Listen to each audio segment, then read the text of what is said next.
Hello friends, मेरे YouTube channel English वे में आप सभी का स्वागत है। तो चलिए आज की स्टोरी देखते हैं क्या है।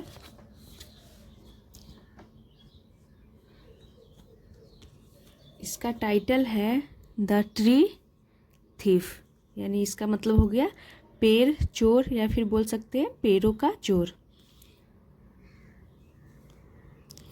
King Vikram sings kingdom Hasanpur was a very prosperous land. इसका मतलब हो गया राजा विक्रम सिंह किंगडम, यानी राजा विक्रम सिंह के राज्य हसनपुर। कौन था उनका राज्य? तो हसनपुर। वाज यानी था, वेरी प्रॉस्परस यानी कि बहुत ही समृद्ध, लैंड यानी कि भूमि। तो राजा विक्रम सिंह के जो किंगडम हसनपुर था वो बहुत ही समृद्ध भूमि था। प्रॉस्परस मतलब अच्छा खासा फलना फूलना जिसे बोलते हैं ना, समृद्ध होना, तो समृद्ध था। The king took great care of his subjects. King यानी जो राजा थे, टेक की यहाँ सेकेंड फॉर्म टुक का यूज किया गया as a verb. Great care यानी कि बहुत ही अच्छे से वो केयर करते थे, यानी देखभाल करते थे। ऑफ हिज सब्जेक्ट्स यानी अपनी प्रजा का। किसका? तो अपनी प्रजा का वो अच्छे से देखभाल करते थे। Everything everything was going well, यानी कि एवरीथिंग का मतलब हो गया सारा कुछ अच्छे से चल रहा था। वाज गोइंग वेल यानी अच्छे से चल रहा था। But the king had been worried,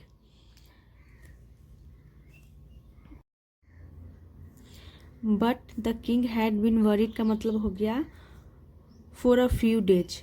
तो यहाँ फुल स्टॉप है, यहाँ तक देखते हैं कि the king had been worried यानी राजा क्या थे? चिंतित थे। फॉर अ फ्यू डेज यानी कि कुछ दिनों से। तो यहाँ पर हैड बीन का यूज किया गया है क्योंकि यहाँ पे समय का यूज किया गया है। फॉर अ फ्यू डेज यानी कुछ दिनों से, इसीलिए यहाँ पे हैड बीन का यूज किया गया। नहीं तो सेंटेंस ऐसे हो सकता था कि राजा वाज वरीड यानी राजा चिंतित थे, लेकिन यहाँ समय लग गया है फॉर अ फ्यू डेज, इसीलिए यहाँ पे हैड बीन का यूज किया गया है। King had been worried for a few days यानी राजा कुछ दिनों से चिंतित थे। अ गैंग ऑफ थीव्स, इसका मतलब हो गया कि एक गैंग, गैंग का मतलब हो गया गिरोह। किसका? तो ऑफ थीव्स यानी चोरों का एक गिरोह। वाज स्टीलिंग यानी कि क्या कर रहा था? चुरा रहा था।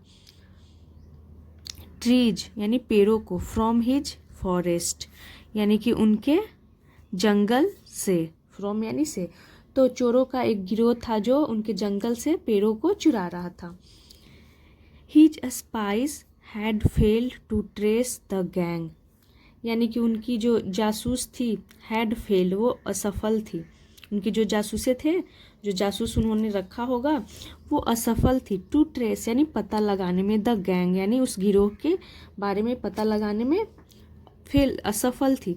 The king discussed the matter with his ministers and officials but got no clue as to where the gang of thieves was.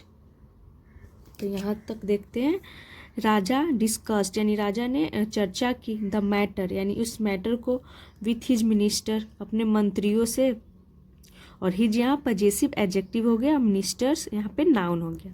तो उन्होंने अपने मंत्रियों और ऑफिसर्स यानी अधिकारियों से चर्चा की उस मैटर पे, यानी पेड़ के चुराए जाने के मैटर पे।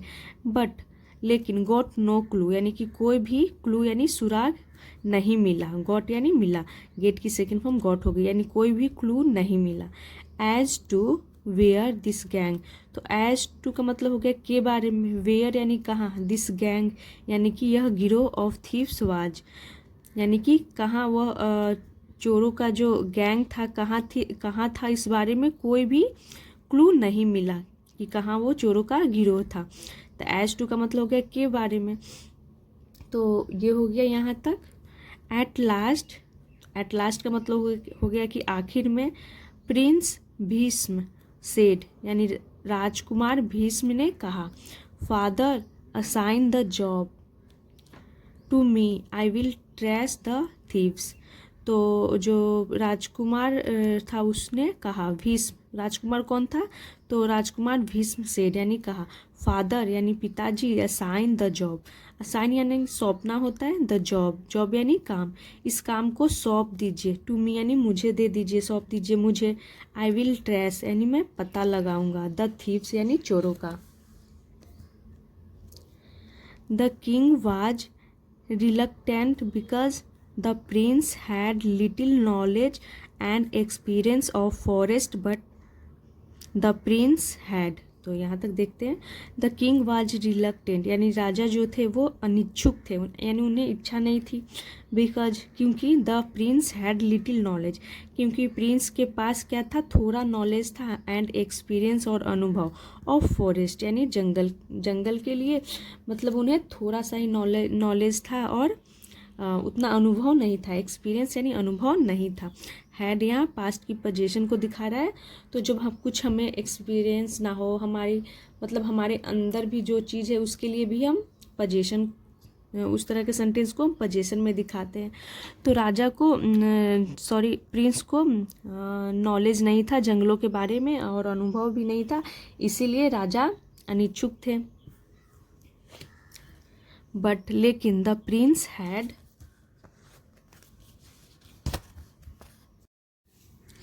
decided to take the challenge and find the gang of thieves who were stealing the forest trees।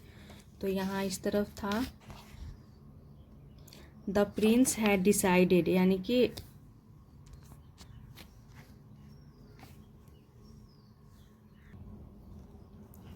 तो राजा ने प्रिंस ने डिसाइड, हैड इधर था, प्रिंस हैड डिसाइडेड यानी कि प्रिंस ने तय किया था, टू टेक द चैलेंज यानी कि चुनौती को लेने का, चैलेंज यानी चुनौती, एंड फाइंड द गैंग और गिरोह को ढूंढने का, ऑफ थीव्स यानी चोरों के गिरोह का ढूंढने का उन्होंने चैलेंज लिया था।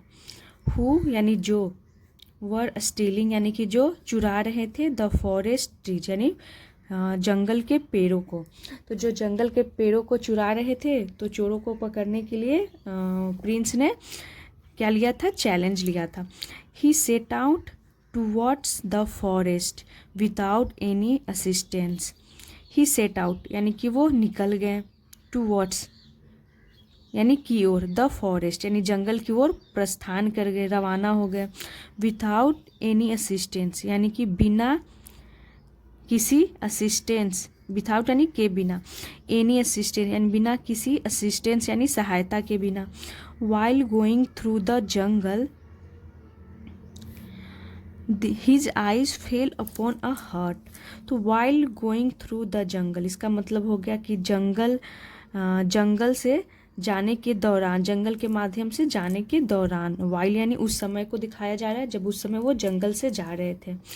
हिज आइज यानी उनकी आंखें, फेल अपॉन अ हट, तो फेल अपॉन का मतलब हो गया कि उनकी जो नज़रें थी वो एक झोपड़ी पर पड़ी। He found a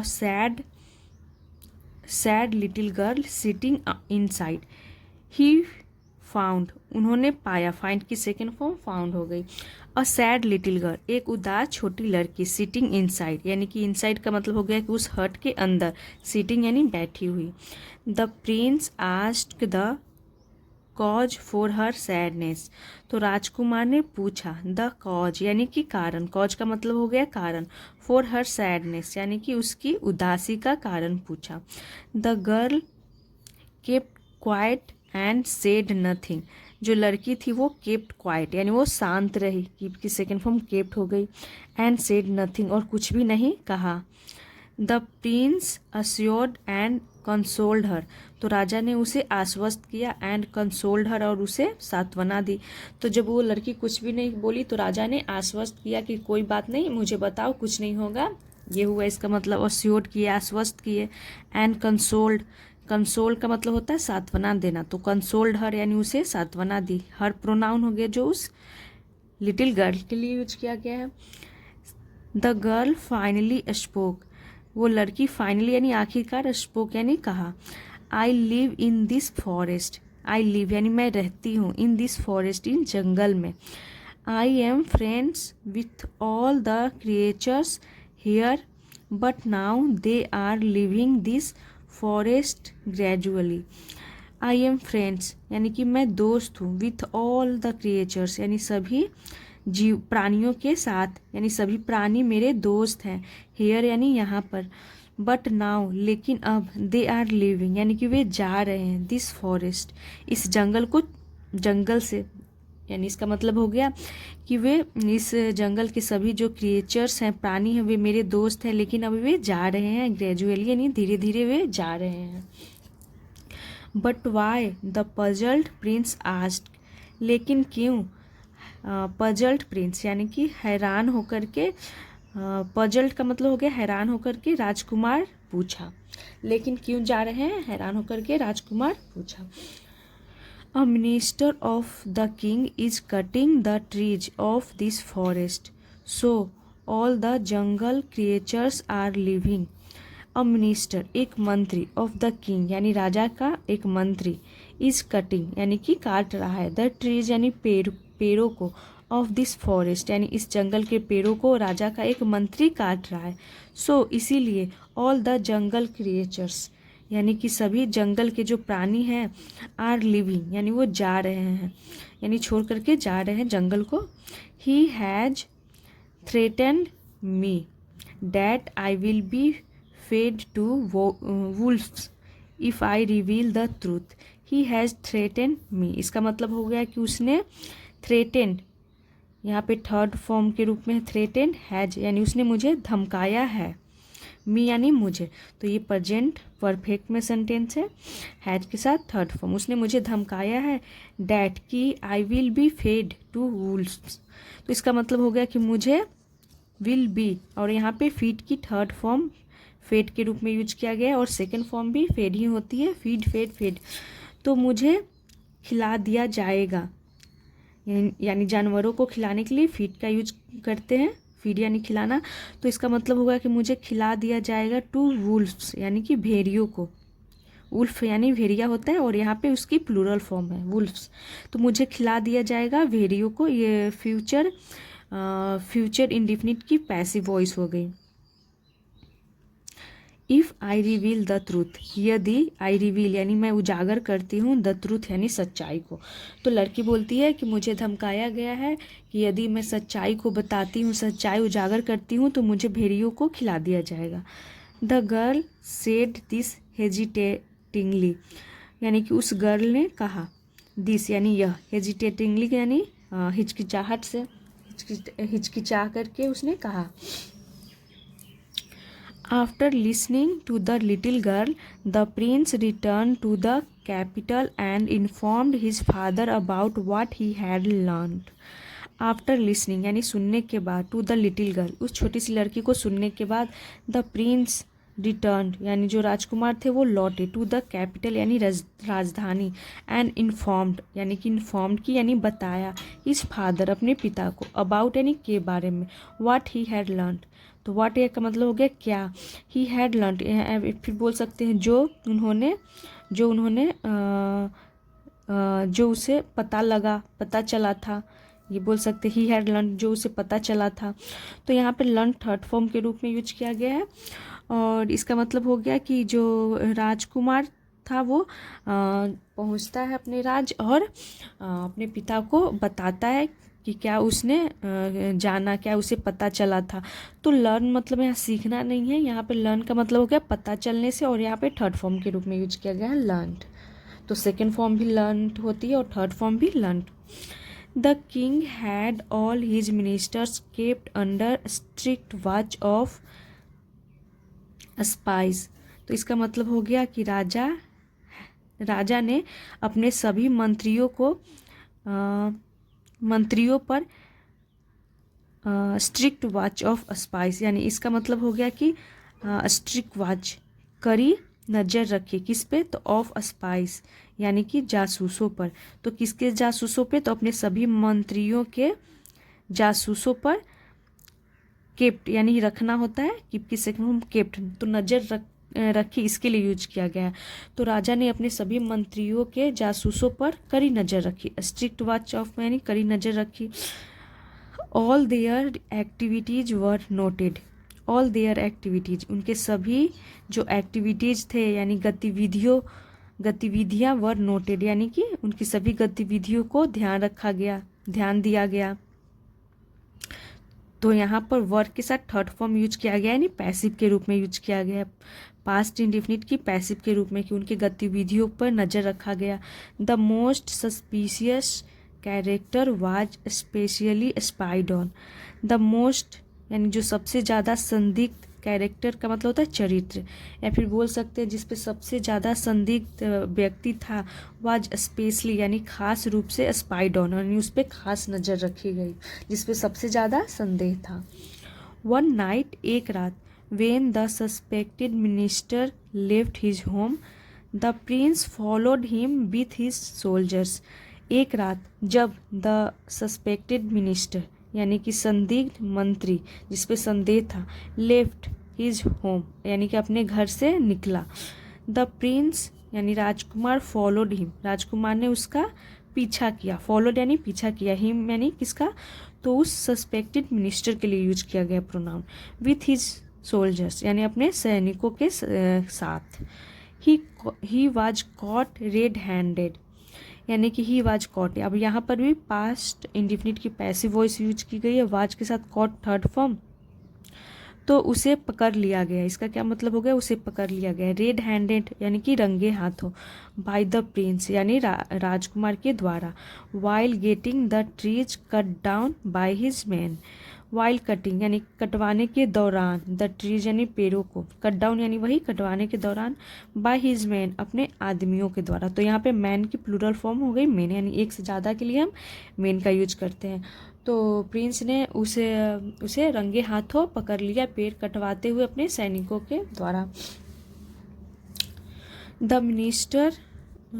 minister was put in jail for as many years as the number of trees he had destroyed. The minister was put यानी यहाँ पर भी पैसिव वॉइस यूज की गई है, पास्ट इंडेफिनिट की ही पैसिव वॉइस यहाँ पर भी है। मंत्री को was put यानी मंत्री को डाल दिया गया, यहाँ पर पुट की थर्ड फॉर्म का यूज किया गया, तो पुट की सेकेंड फॉर्म और थर्ड फॉर्म पुट ही होती है। तो मंत्री को डाल दिया गया इन जेल यानी कि जेल में, कारावास में, फॉर एज मेनी ईयर्स यानी उतने सालों के लिए, एज द नंबर यानी जितने संख्या ऑफ ट्रीज यानी पेड़ों की संख्या ही है डिस्ट्रॉयड उसने बर्बाद किए थे, तो उसे उतने साल के लिए जेल में डाला गया जितने पेड़ों को उसने नष्ट किया था। फाइनली यानी आखिरकार, it was the prince Bhishma who was able to solve the mystery of missing trees. तो इसका मतलब हो गया कि राजकुमार ही थे भीष्म जिन्होंने वाज एबल यानी कि जो who was able to solve जो कि हल कर पाए, यानी कि जो हल करने में समर्थ हो पाए, हल कर पाए, द मिस्ट्री यानी रहस्य को, ऑफ द मिसिंग ट्रीज यानी पेड़ों का जो मिसिंग हो रहा था उस रहस्य को सुलझाने में प्रिंस ही उसे सॉल्व कर पाए। अब देखते हैं द जिस्ट यानी कि सार। तब देखते हैं इस स्टोरी का सार क्या है। Trees are natural assets which must be guarded as treasure. तो ट्रीज यानी कि पेड़ है नेचुरल असेट्स, तो इसका मतलब हो गया प्राकृतिक ये संपत्ति भी बोल सकते हैं या फिर संपदा। विच यानी जिसे, मस्ट बी गार्डेड यानी जिसे हमें मस्ट बी गार्डेड यानी सुरक्षित किया जाना चाहिए या फिर बोल सकते हैं संरक्षित किया जाना चाहिए एज ए ट्रेजर यानी कि खजाने के रूप में। तो पूरा का मतलब ऐसे हो गया कि पेड़ एक प्राकृतिक संपदा है जिसे हमें खजाने के जैसा संरक्षित किया जाना चाहिए। तो ये थी आज की स्टोरी। Thanks for watching.